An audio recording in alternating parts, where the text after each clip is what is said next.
नमस्कार मित्रों, मैं हूं ये कुमार और आपका द स्टडी ट्यूटर में फिर से स्वागत है। सबसे पहले तो मैं आप लोगों का धन्यवाद करना चाहूँगा क्योंकि आप लोगों ने मेरे चैनल को सब्सक्राइब किया और मेरे वीडियोस को देखा। आज का हमारा विषय है इंट्रोडक्शन टू पार्टनरशिप। इस वीडियो में मैं एक एग्जाम्पल के द्वारा आपको पार्टनरशिप के मीनिंग के बारे में, पार्टनरशिप के डेफिनेशन के बारे में, पार्टनरशिप के मायने क्या है, कॉर्पोरेटरशिप बिजनेस एक पार्टनरशिप में कैसे कन्वर्ट होता है, ये सारी बातें मैं आज आपको इस वीडियो के द्वारा समझाऊंगा। मित्रों, यदि आप मेरे इस चैनल पर नए हैं तो आपसे मैं रिक्वेस्ट करूंगा कि मेरे चैनल को सब्सक्राइब करें और इसी तरह के नए वीडियोस देखते रहें। यदि आपको मेरा वीडियो पसंद आए तो आप इसे लाइक ज़रूर कीजिए और अपने उन मित्रों के साथ शेयर कीजिएगा जिन्हें इसकी सख्त ज़रूरत है। आप अगर ज़्यादा समय न लेते हुए हम आगे बढ़ते हैं और अपनी वीडियो की शुरुआत करते हैं। आशा करता हूँ कि आपको पसंद आएगा। चलिए,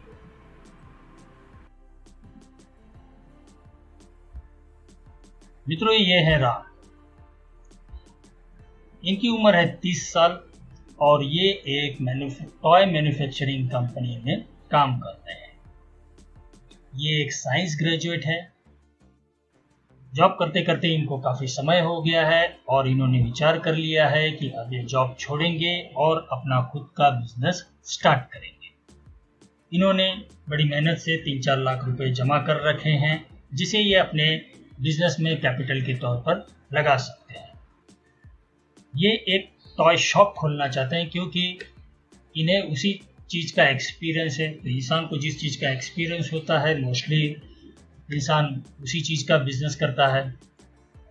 ठीक है, कुछ रिस्क लेने वाले होते हैं जो अलग अलग बिजनेस करते हैं, लेकिन अक्सर यह देखा गया है कि जिस व्यक्ति को जिस चीज़ का एक्सपीरियंस होता है वह व्यक्ति उसी का बिजनेस करता है। तो यहाँ पर हमारे जो राम है उन्होंने भी सोचा क्यों ना मैं एक टॉय शॉप खोलूँ और खुद का बिजनेस करूँ। अब ये सोच लिया था कि अब वे नौकरी नहीं करेंगे, तो उन्होंने थोड़ी सी रिसर्च की क्योंकि वे पढ़े लिखे इंसान थे, साइंस ग्रेजुएट थे। उन्हें ये पता था कि टॉय शॉप के लिए एक अच्छा लोकेशन होना ज़रूरी है जहाँ पर लोग आए और जहाँ पर लोगों की गर्दी हो और लोग आए और उनके शॉप में आकर टॉय को परचेस करें। तो इसीलिए उन्होंने एक अच्छे लोकेशन की खोज की। तो मित्रों, एक अच्छी सी लोकेशन देखकर उन्होंने शॉप भाड़े पे ले लिया। शॉप का उन्होंने डिपॉजिट भी दे दिया विच इज़ 50,000 रुपीज़। ठीक है, और इस तरह से उन्होंने अपने टॉय शॉप की शुरुआत कर दी। टॉय शॉप में अगर टॉय नहीं होगा तो बिजनेस कैसे चलेगा? उन्हें ये पता था टॉयज उनको कहाँ मिलेगा। ठीक है, राम एक टॉय मैन्युफैक्चरिंग कंपनी में काम करते थे। राम ये अच्छी तरह से जानते थे कि शॉप में कौन सा टॉय रखना है, किस टॉय की डिमांड ज़्यादा है।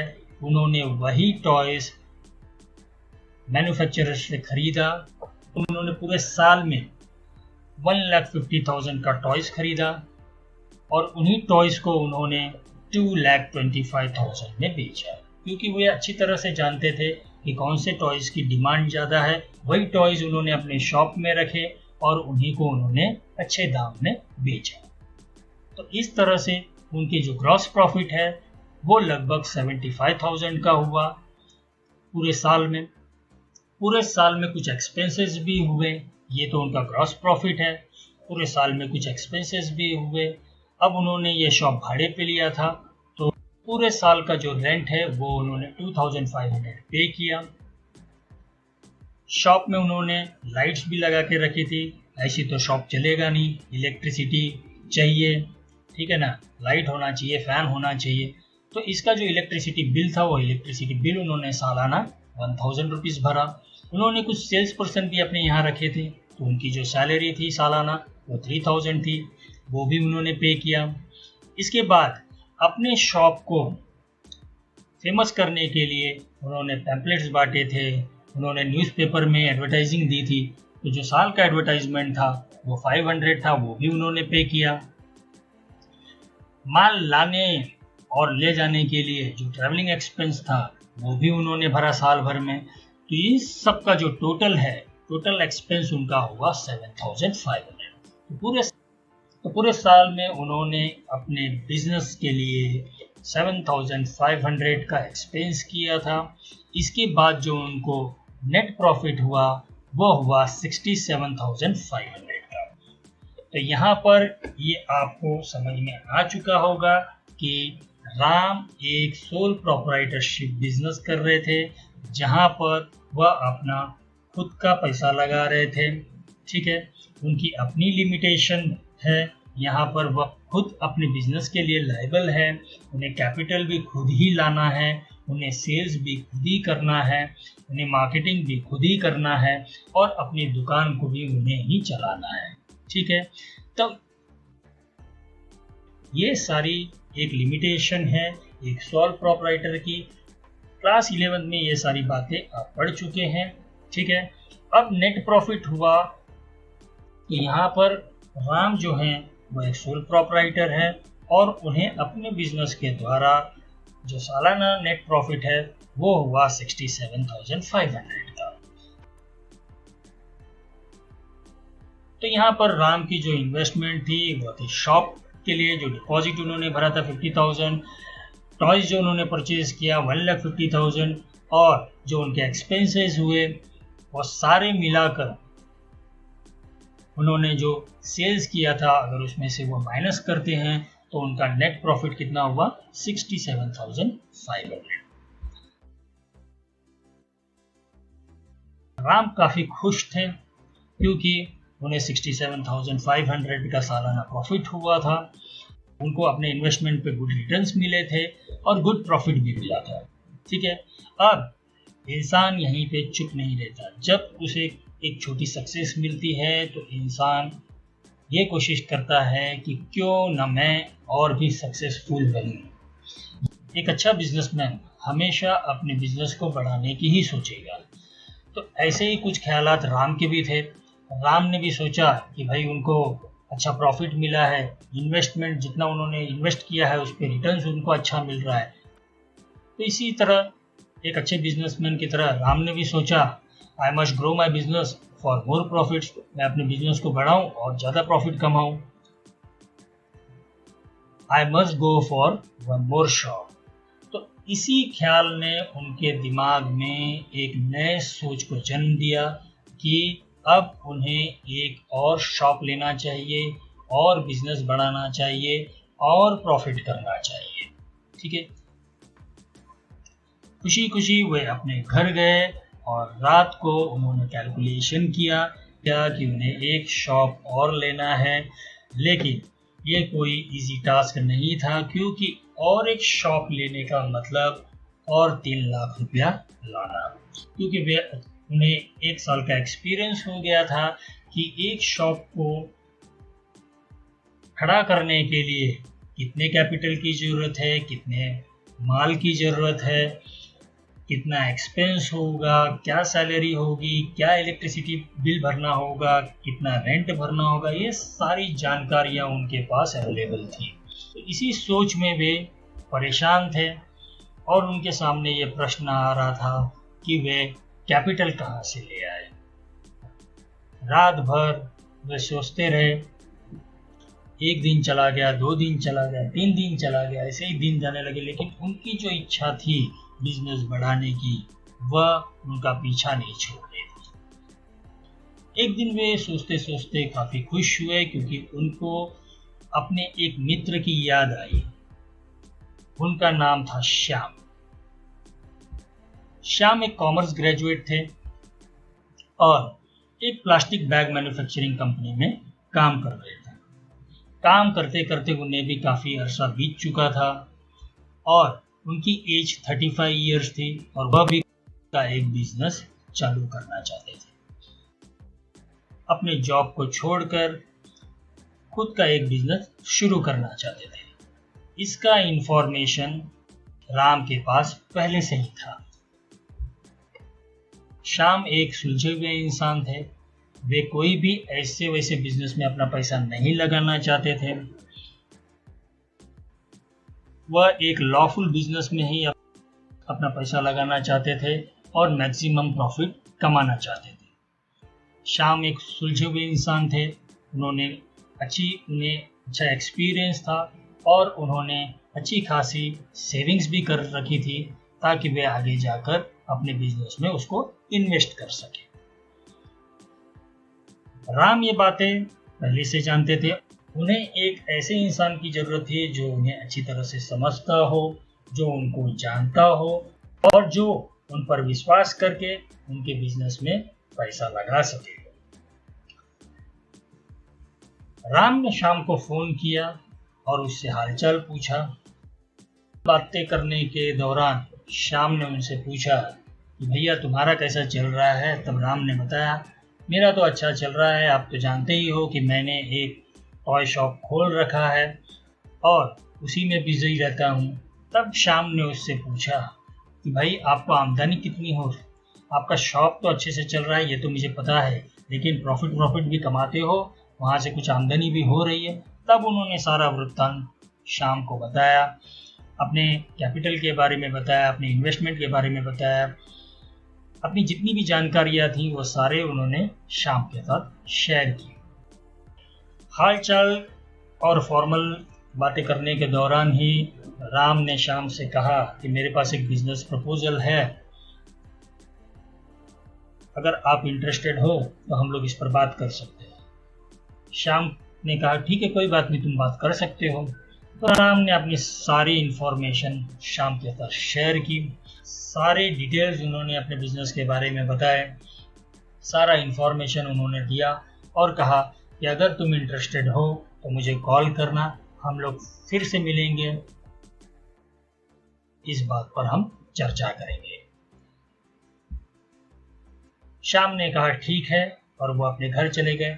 घर आने के बाद उन्होंने सबसे पहले क्या किया, सबसे पहले उन्होंने सारा कैलकुलेशन किया। कैलकुलेशन के दौरान उन्हें पता चला कि यह बिजनेस काफ़ी अच्छा है और इससे अच्छा प्रॉफिट कमाया जा सकता है।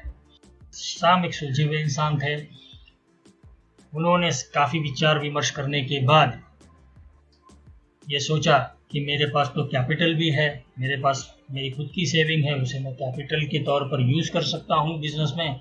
और उन्होंने ये मन बना लिया कि मैं राम को ज्वाइन करूँगा। और यही विचार करके श्याम ने राम को एक दिन अपने पास बुलाया और उनसे कहा I am ready to join your business as a partner. मैं तुम्हारी बिजनेस को ज्वाइन करूँगा एज अ पार्टनर। मैं तुम्हें कोई उधार नहीं दूंगा, मैं तुम्हारे बिजनेस को ज्वाइन करूंगा एज ए पार्टनर।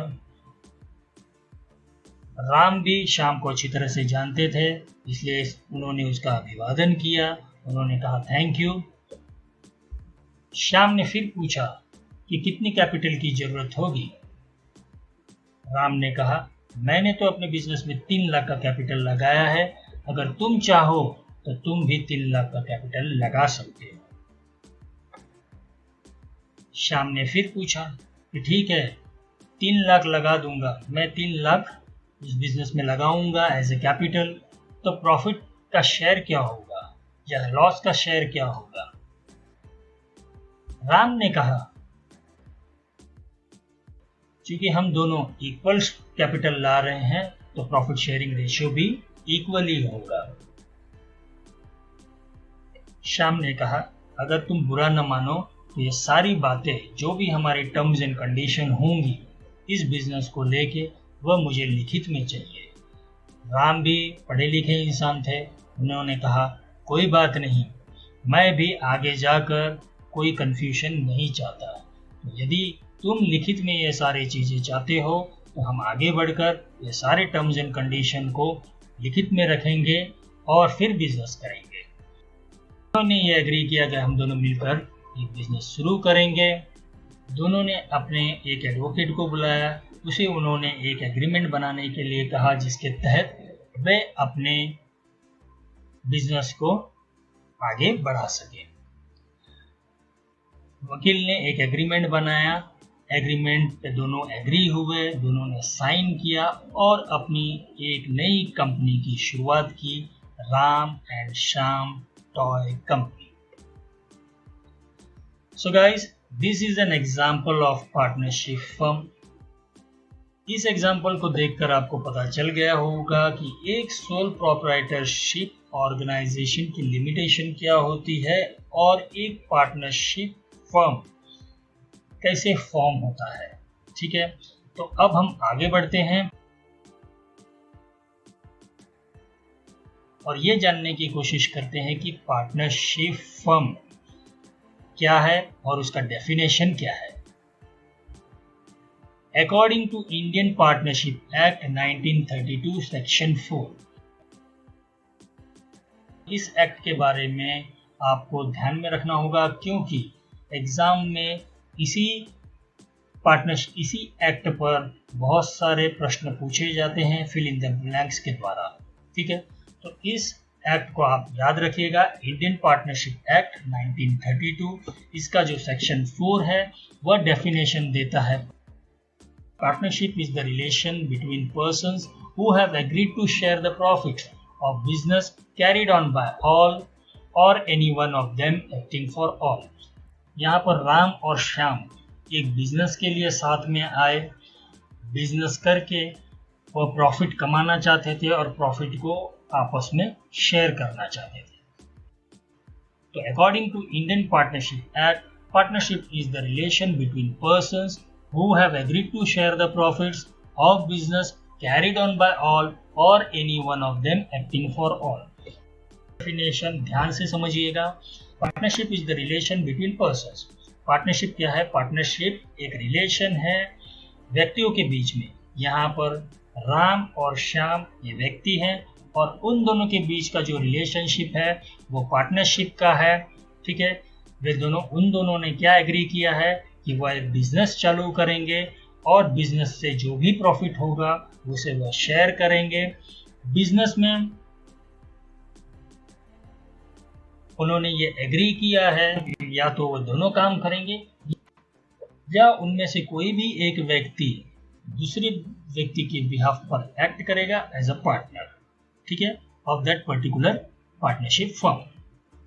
यहाँ पर एक बात जानना बहुत जरूरी है कि अगर एक पार्टनर कोई डिसीजन लेता है तो वह दूसरे के लिए भी प्रतिबद्ध रहता है। ठीक है, तो आइए आगे बढ़ते हैं।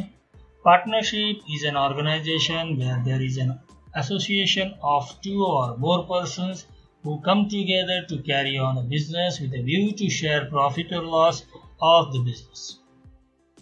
पार्टनरशिप एक ऑर्गेनाइजेशन है जहां पर 2 या 2 से ज्यादा व्यक्ति मिलकर एक बिजनेस की शुरुआत करते हैं और उनका उद्देश्य होता है प्रॉफिट या लॉस को शेयर करना।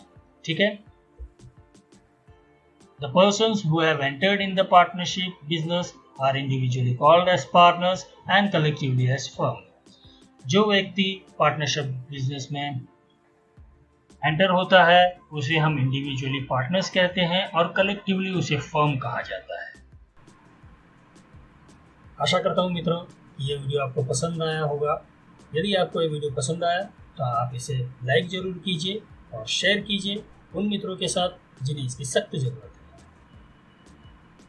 मित्रों, इस वीडियो में मैंने आपको पार्टनरशिप के मीनिंग के बारे में, उसके डेफिनेशन के बारे में बताया। अगले वीडियो में हम फीचर्स ऑफ पार्टनरशिप और कंटेंट्स ऑफ पार्टनरशिप डीड के बारे में जानेंगे। तो मित्रों, अब मुझे आज्ञा दीजिए, अब हम मिलेंगे हमारी अगली वीडियो में। तब तक के लिए stay home, stay safe and start learning. Take care, goodbye. Thank you for watching the lecture till the end. If you like the video, then please subscribe the channel. Please like and share the video with your friends and colleagues. And don't forget to click the bell icon for future updates.